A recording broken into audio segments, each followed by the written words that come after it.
pues no hay plazo que no se cumpla, y pues yo ya había prometido en este canal que iba a hacer un video hablando de este autor, que es James Tynion IV, y que es un autor que me genera tantos sentimientos encontrados. La verdad que yo ni siquiera lo ubicaba, hasta que empecé a darme cuenta que había leído algunas obras de él, y que las obras se parecían en ciertas cosas.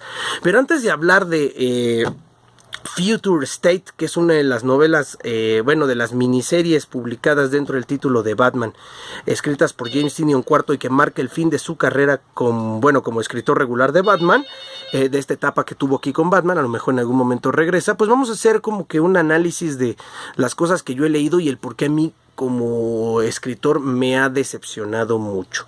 Si tú tienes otra opinión, te invito a dejarla en caja de comentarios. A lo mejor hasta tú me puedes sugerir ese cómic que me ayude a adentrarme, pero ahorita te explico, voy a explicar a grandes rasgos el que ha pasado con mi experiencia. El primer cómic que leí de James Tynion IV fue este. De hecho, yo ni sabía quién era James Tynion IV. Yo la neta es que compré este cómic porque fue muy publicitado por Editorial Televisa, porque yo creo que como iba a empezar y se iba a ir ya había acabado el round de Tom King en Marvel, que es un escritor muy consagrado, y apenas iba a empezar este de James Tynion IV. Supongo que la técnica de Editorial Televisa para que le entráramos fue darnos un maxi tomo a la vieja escuela, que no traía los clásicos. Voy a compararlo con este nuevo. Este es uno de los tomillos estos nuevos que trae así como 5 numeritos, y este megatomote que nos dio Editorial Televisa nos lo vendió a un precio excelente. Pongo como ejemplo este cariñoso, este ojete, vale 189 contra este que costaba 154, y no tienen mucha diferencia. Son de hecho parte del mismo round.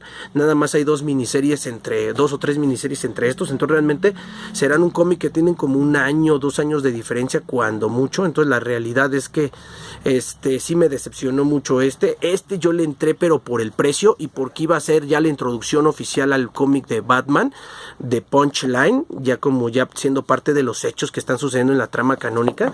Entonces pues yo lo compré, y la verdad es que Oscuros Diseños, que así se llama este compilatorio, que de hecho la técnica de Televisa fue que nos dio 12 números de madrazo por un super precio para que valiera la pena.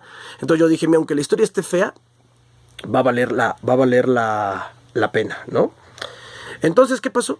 Que leí la historia, y la verdad es que James Tynion IV aquí plantea una de las tramas más interesantes que yo he leído en Batman. La realidad es que lo que hace James Tynion IV, y que lo hace muy bien, es crear premisas excelentes, plantea historias excelentes, pero luego en el desarrollo, en la ejecución de la trama, todo se le viene abajo y te termina decepcionando, o al menos a mí me terminó decepcionando con esto. O sea, así se los pongo. Si ustedes empiezan a leer Oscuros Diseños pudo haber sido pudo haber sido un cómic de la talla, así se los pongo, pudo haber sido de la talla de La Broma Mortal, pudo haber sido de la talla de Batman Blanco y Negro, de Arkham Asylum, pudo haber sido un largo Halloween, pudo haber sido la obra magna de los años 2010, 2020, de esa década. Pudo haber sido la más grande obra de Batman si la hubiera podido continuar bien.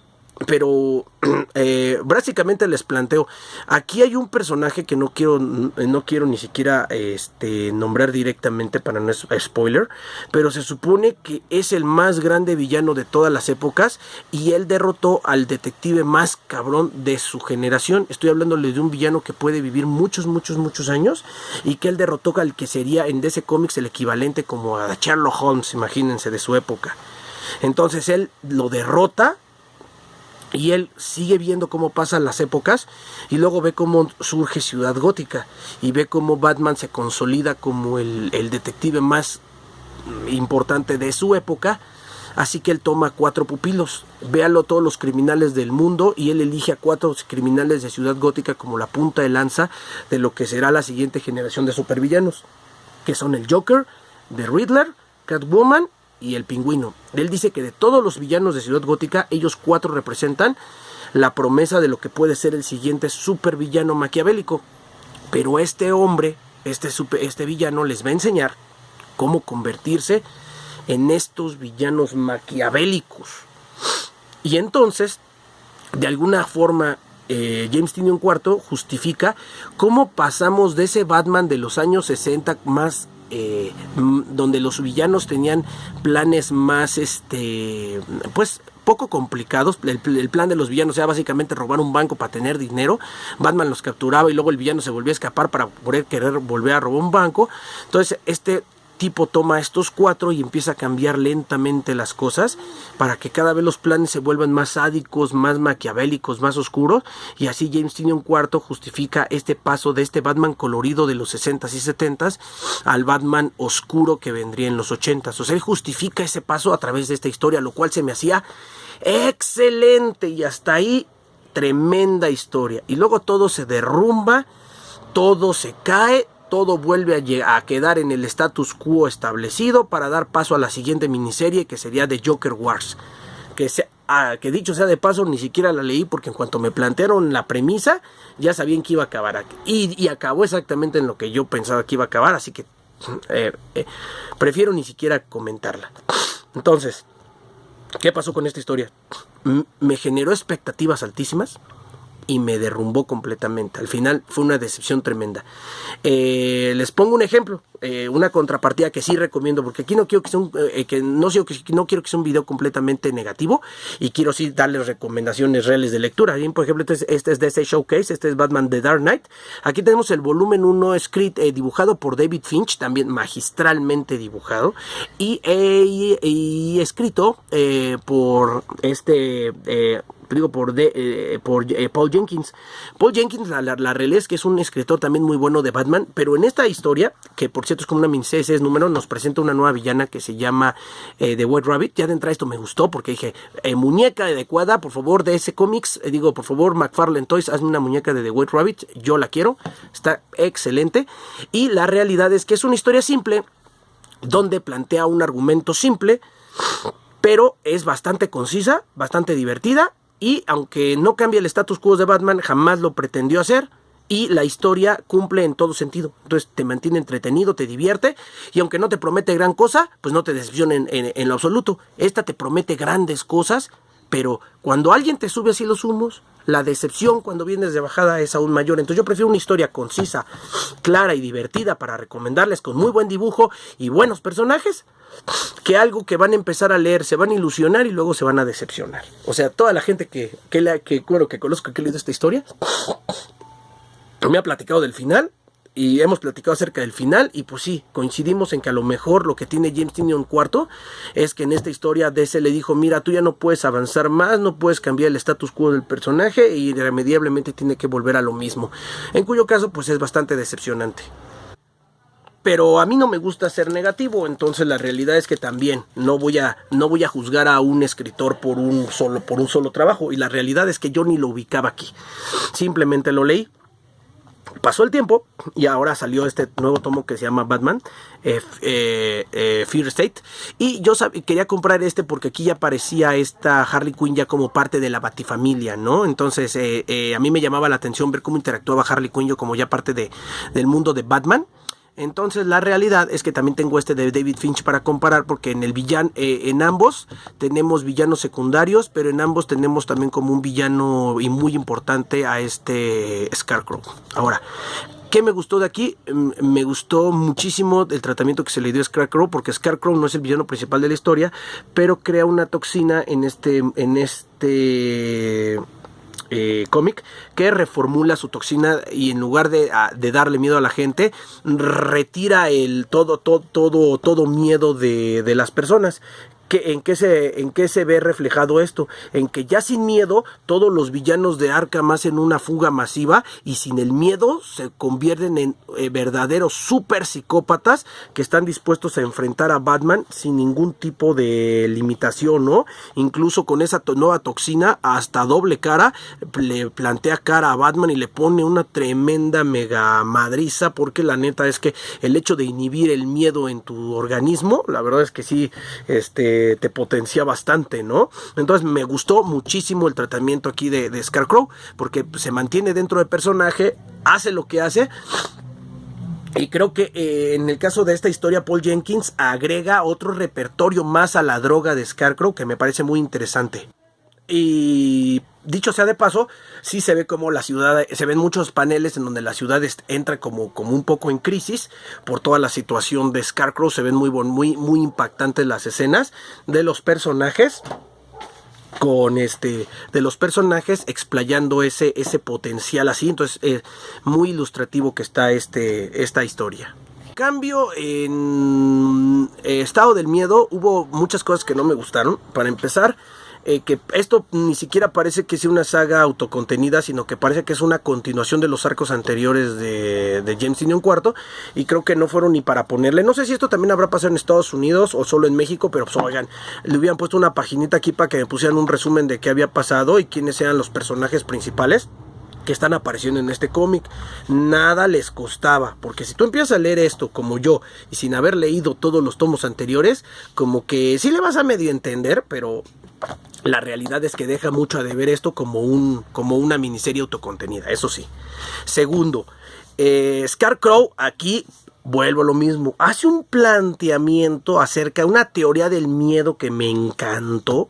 O sea, James Tynion IV vuelve a hacer un planteamiento excelente, en donde plantea que la toxina del miedo, que el miedo es un mecanismo que nos ayuda a nosotros a evolucionar, y que sin el miedo como mecanismo que nos empuje a sobrevivir, los seres humanos no hubiéramos podido evolucionar hasta el punto en donde estamos, y él quiere evolucionar a la humanidad a través del miedo. Eso me pareció excelente, y hace todo un plan para llenar a Ciudad Gótica de miedo, cosa que primero no me gustó, que mucho se habló en este cómic acerca de inundar las mentes de las personas de miedo. Incluso se creó un oráculo como el de Bárbara Gordon, pero un oráculo falso que llenaba de miedo a las personas. Pero en todo el cómic jamás vi una verdadera repercusión de eso en la gente, jamás vi a la gente poniéndose como loca. O sea, nada más había menciones así que, oh, si vieras las calles, están enloqueciendo, oh, si vieras los teléfonos de la policía, no dejan de sonar con gente que está pidiendo ayuda y no sé qué, pero jamás vi a la gente. Entonces como que se siente un poco aislada. Y al final, todo esto que hace Scarecrow está padrísimo, todo el planteamiento de lo que hace Scarecrow está padrísimo, pero al final Batman lo vence bien fácil y vuelve otra vez todo al status quo regular. Entonces digo, ¿para qué crear todo este movimiento si no hay si no genera algo permanente, ¿no? Como en el caso de la toxina, que acá, aunque Batman detiene a Scarecrow en esta historia, pues ya digo, al menos ya sé que Scarecrow ya puede crear otro tipo de toxinas, ¿no? Pero aquí genera un plan súper elaborado para que Batman lo venza con ayuda de su amigo Ghostmaker, que por cierto tampoco no me explicaron nada del origen de Ghostmaker. Supongo que está en una edición anterior, así que también ahí me dejó así como un poquito en duda, que ya casi hasta parece parte de la Batifamilia, pero bueno. Al final creo que cumple súper bien el dibujo de Jorge Jiménez, súper bien recomendado. La verdad es que es una miniserie muy buena si lo que quieres es generar diseños para comprar monitos, porque de hecho sí sé que McFarlane Toys sacó monitos directamente relacionados, figuras de colección basadas en esta miniserie, y está bien, pero como historia me deja mucho a deber otra vez, y vuelve otra vez el status quo de Batman a lo mismo de siempre, sin mencionar que la parte final, uno de los personajes tiene una idea. Este personaje tiene una idea buenísima para evolucionar a las personas de Ciudad Gótica, a los seres humanos, de una forma que no sea hostil como la del Scarecrow, pero Batman la detiene con el argumento más mafufo que se me pudo haber ocurrido. Entonces la realidad es que pues no me termina de convencer, ¿no? Pero yo le sigo dando oportunidad a los escritores. Al final yo voy a comparar mucho a James Tynion IV con un autor que realmente no son muchos los autores que me hacen sentir esto, pero hay uno en Marvel que me hace sentir lo mismo, que se llama Dan Slott. Dan Slott es un autor en Marvel que tiene también esa capacidad de generar premisas interesantísimas que luego deja caer y terminan siendo historias que empiezan súper bien y terminan súper mal. Tiene rounds que, como tiene muchas miniseries de Spider-Man y muchas series regulares de Spider-Man, tiene otras, por ejemplo, cosas que me han gustado mucho. Por ejemplo, She-Hulk, que es un cómic de Dan Slott, que empezó muy bien y no terminó en nada. Y para que me entiendan qué tan malo es, pues imagínense que el propio Dan Slott dice que la serie nueva de Disney está muy bien y muy fiel adaptada de su cómic de She-Hulk. Así que imagínense nomás cómo está el cómic de She-Hulk. Ahora, el principio está muy bueno. Para los que quieran leer She-Hulk de Dan Slott, sí se los recomiendo, pero en sus primeros números. Igual, para los que no conocen a Dan Slott fue el que creó el Spider-Verse. Muy buen planteamiento. 30 cómics para prepararme para el Spider-Verse, para que el Spider-Verse se acabe en 5 cómics. Entonces, el Spider-Island también fue una creación de Dan Slott. Excelente, llenas a toda la ciudad de poderes arácnidos para no hacer nada con ellos. Luego, Superior Spider-Man fue una creación de Dan Slott. Le das poderes superiores, creas un Superior Spider-Man, un Spider-Man superior al Spider-Man que conocemos en todo aspecto, para que termine dándose catorrazos con los mismos malos de siempre y termine siendo vencido al final por el Duende Verde de siempre. Así que la verdad que por eso, a pesar de que también leo muchos cómics de Dan Slott, es un autor que no me ha terminado nunca de convencer, que no recomiendo. Y pues tristemente pues es lo que me pasó con James Tynion IV, ¿no? Exactamente lo mismo. Pero pues pero les cuento, vamos a seguir cronológicamente. Yo todavía en ese momento yo no lo ubicaba. Yo simplemente andaba por ahí leyendo un montón de autores, dejé esos cómics de Batman ahí enterrados.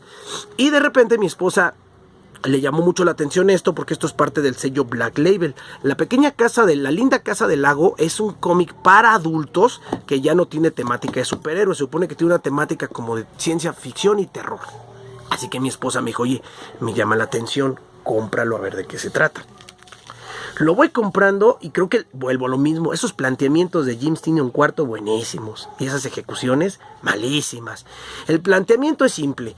La raza humana ya llegó a su punto, a su cenit.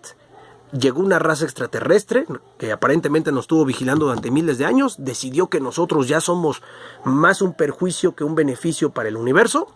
Así que esta raza extraterrestre le dice a uno de los suyos que vive entre nosotros 20 años para que elija a 10 seres humanos que servirán como muestra de lo que fue la humanidad, y que más allá de eso la humanidad será erradicada, será exterminada, yo supongo que para terraformar nuestro planeta. Y seguido de eso, solo esos 10 humanos se quedarán como una muestra permanente de lo que fue alguna vez la raza humana. Entonces, si yo les planteo esto y les digo a ustedes, oigan, escójanme a 10 humanos, ¿a quiénes escogerían ustedes?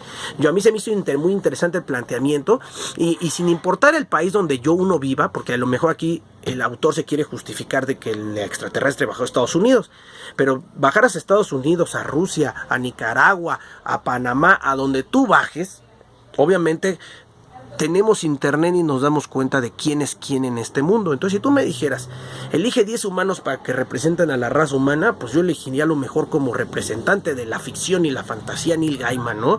A lo mejor como referente de la escritura moderna Stephen King, a lo mejor como referente del atletismo humano, a lo mejor a Michael Phelps, ¿no? O a Usain Bolt, a medallistas olímpicos ganadores de múltiples medallas de oro, premios Nobel de literatura, premios Nobel de la paz, científicos exitosos. Eso es el tipo de personas que al menos yo pensé que se iba a elegir. Y pues no, al final el extraterrestre termina eligiendo un grupo de niños progre, inadaptados, todos raros. Y yo dije, Dios me libre. O sea, teniendo a Stephen King como escritor, yo me pregunté por qué eligió a un amigo suyo de la escuela que, aparte de que se volvió transexual, es un novelista, es un novelista frustrado que no tiene ningún bestseller en el mercado. Entonces tú dices, oye, pues eso es lo que nos va a representar como raza humana. Imagínate que los aliens en algún momento deciden que quieren que nosotros nos reproduzcamos. Este compa de 5 mujeres y de 5 hombres, 4 de esos hombres son homosexuales. Entonces tú dices, válgame Dios. Entonces, la realidad es que me ha dejado decepcionado. Me dejó así como que, o sea, el arte del cómic sí está muy bueno. La verdad que sí puedo recomendar mucho el arte. Pero lo que es la ejecución no lo entendí. No entendí el por qué eligió a estas personas más allá de que fueran sus amigos. Y aunque fueran sus amigos, le hubiera dicho, una cosa son tus sentimientos personales y otra cosa es representar adecuadamente a la raza humana. Y que después de ir a la universidad en Estados Unidos no pudiste elegir gente más preparada. Entonces sí me dejó como pensando. Y entonces tuve una epifanía, ¿no? Y en ese momento recordé que yo ya había leído este cómic, que es de Gillen Hans, de Kieron Gillen se llama el autor, si no mal recuerdo. Y este se llama Die. Este ya está finalizado en México, son 5 tomos. Este acaba de salir, investigué, y Die salió 2 años antes que la linda casa en el lago. Algo en este cómic se me hacía muy conocido, y es que literalmente muchos de los arquetipos de personajes de estos 10 personajes están clonados de estos, solo que aquí son 6 personas y aquí son 10. Este me gustó 1000 veces más porque en Die también son un montón de inadaptados que entran a un mundo en donde están aislados de toda la humanidad y luchan por regresar a su mundo. En este caso luchan porque el mundo regrese a ser lo que ellos conocen. Pero la neta es que Gillen lo sabe manejar mucho mejor en este cómic. Y aquí hay una justificación muy importante de que aquí sí haya niños raros, ¿no? Porque la realidad es que también aquí hay una persona que es una persona queer, también hay una persona de color, hay una persona de doble nacionalidad, y hay una persona que es lesbiana, pero aquí sí está muy justificado porque aquí nos narra la historia de unos chicos que se juntan a jugar juegos de rol. Y se los digo porque yo me junto a jugar con mis amigos, yo me juntaba con mis amigos a jugar juegos de rol cuando era niño. La neta es que los que jugamos juegos de rol estamos bien tocados y somos bien raros, somos bichos muy raros. Así que aquí sí está súper justificado que tengas un montón de gente contra cultura. Acá completamente no. Entonces, la realidad es que sí puede parecer un cómic, a lo mejor que también tiene mucha diversidad, pero aquí está plenamente justificada. Y también puede parecer que en momentos tiene unas ondas un poco progres, pero justificado perfectamente con la historia. Y está muy padre porque esta historia empieza realmente como en los años, a finales de los 80, principios de los 90. Entonces realmente lo que me gusta mucho es que esta historia no es que sea progres, sino que los chavos a lo mejor ahora se consideran progres, pero en aquel tiempo eran completamente rechazados sociales, ¿no? Entonces, muy buena, muy recomendable si te gustan los juegos de fantasía, si te gustan los juegos de rol al estilo de Dungeons and Dragons, si te gusta la fantasía oscura, muy recomendado. Y aquí como que siento yo, no sé si el autor lo haya hecho, no sé si DC se lo pidió o le dijo que incluyera un montón de niños progre y toda esa onda, pero el planteamiento es muy bueno, pero la ejecución malísima. Aquí el planteamiento es muy bueno y la ejecución buenísima, y realmente hay personajes que son prácticamente iguales, porque hay por ejemplo aquí un cuate que se llama, usa nombre, de hecho en ambos cómics usa nombres clave para referirse a los personajes. Entonces aquí hay un personaje que se llama el Bufón, que es un personaje que pues es un escritor que es mayoritariamente hilarante, que le gusta mucho hacer humor negro, ¿no? Y acá tenemos al comediante, que es básicamente alguien que se dedica a hacer comedia, que al final la gente que hace comedia también escribe, y ambos son pelirrojos. Entonces siento que este arquetipo de personaje está clonado de entonces no sé si haya un antecesor de estos, pero si hay un antecesor, lo supo disfrazar muy bien, y no le disfrazó nada, nomás le cambió 2-3 cositas al género, lo pasó de fantasía oscura a ciencia ficción y chin pelas. Entonces ya en este punto ya fue cuando dije, oye, pues ¿por qué? ¿Quién escribió esta cosa? Y ya fue cuando vi que se llamaba James Tynion IV. Le dije, ¿por qué me suena compilla? Y ya fue cuando dije, oye, creo que ya lo había leído. Y ya fue cuando me regresé aquí y dije, James Tynion IV. Y aquí ya empecé yo a decir, creo que este autor no me va a gustar. Pero les digo, no me gusta hacer críticas sin leer. Resulta que mi esposa y un servidor somos súper fanáticos del género de la fantasía oscura. Entonces soy súper fanático de Neil Gaiman y de su creación, que es uno de los cómics más grandes de toda la historia. Se los recomiendo en verdad, que se llama The Sandman. Y aquí tenemos que se llama The Sandman Universe, se llama Nightmare Country, número 1. Escrito, si ya lo vieron, por James Tynion IV. En cuanto vi que era una nueva miniserie de Sandman, me emocioné. Y en cuanto me dijeron que era de James Tynion IV, yo dije, ¡ay, James! Fue la primera vez en mi vida que dije, te odio, James Tynion IV. Y entonces me dice la chica de la tienda de cómics, porque yo voy a una tienda de cómics en donde hay una chica que atiende. Y le dije, ¿no le gustó James Tynion IV? ¿No le gustó La linda casa del lago? Y le dije, pero sí, por supuesto que no. Por las razones que ya les acabo de decir. Le dije, se me hizo un planteamiento muy interesante, un arte muy bello y una ejecución pésima. casi agradezco que ya no vaya a salir el segundo tomo porque ya se acabó Editorial Smash. Entonces ya dije, ya descansó mi alma, porque estaba yo entre que, ay, sí lo compraré para ver que acá te termina la historia, pero ya sé que va a estar bien chundo, entonces me sufría. Y empecé a comprar este de Not My Country, y después de leerlo, pues la verdad es que iba a ser una miniserie de 6 números. Para empezar, yo ya no creo que termine de salir. Y aparte, nomás, además del autor, el precio me disuadió, 79 pesos cada grapita. Entonces, teníamos un autor que no era del todo bueno, una historia que no estaba del todo buena y un precio que no estaba del todo bueno. Entonces, la verdad que no me gustó. Y de seguro va a haber alguno de ustedes que diga, bueno, Adrián, es que te estás poniendo muy exigente. A Sandman nadie lo puede escribir más que Neil Gaiman. Bueno, quiero ahorita refutar, precisamente ya les dije, con una recomendación. Acabo de leer que es también parte del nuevo Sandman Universe. Y aquí tenemos este crossover entre Sandman con los personajes de Lock and Key. Tampoco está escrito por Neil Gaiman, pero aquí escribe Joe Hill, el escritor original de Lock and Key. Y también escritor para DC, para el subsello que se llama The Hill House Comics. Entonces la neta es que este sí lo recomiendo, este no lo recomiendo. Este respeta perfectamente los personajes de Neil Gaiman dentro del universo de Sandman, y este creo que los empieza a cambiar demasiado para mi gusto.